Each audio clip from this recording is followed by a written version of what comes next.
ang nababahala sa pagkasira ng mga koral o bahura sa Tubataha Reef dahil sa pagsadsad doon ng barkong ng US Navy. Pero alam niyo ba bang matagal na daw palang nasisira ang mga coral reef sa ating bansa? Ayon po yan sa Bureau of Fisheries and Aquatic Resources o BFAR. Ang dahilan daw ay ang patuloy na pagkuha at pagbebenta ng mga coral kahit ipinagbabawal ng batas. Nakatutok si June Veneracion. Exclusive.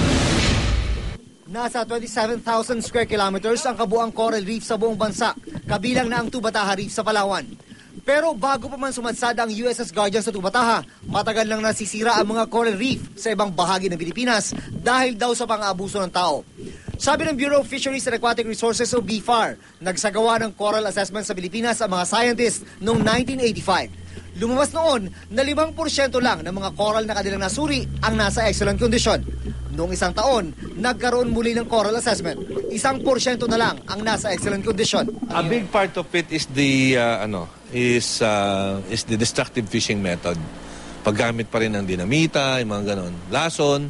Pinapalala pa raw ang problema ng walang habas sa pag-harvest ng mga coral. Nasa 200 metric tons na mga kumpiskadong corals ang nakatambak sa mga bodega ng BFAR sa Luzon, Visayas at Mindanao.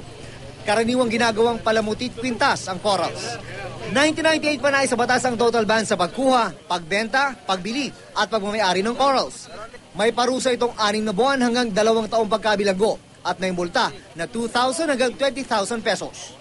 Napakaraming klase ng mga corals sa buong Pilipinas. Ang karaniwang itsura ng corals na alam ng karamihan ay yung mga tulad nito, yung merong mga sanga-sanga. Pero ang hindi alam ng marami, meron din pala mga corals na parang itsurang bato lang, gaya ng mga ito.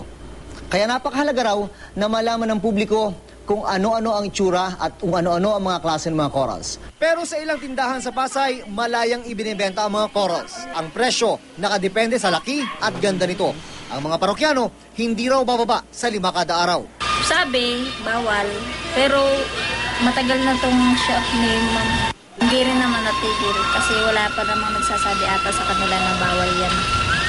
Mas gusto ko kasi sana yung mga ordinaryong mamamayan natin.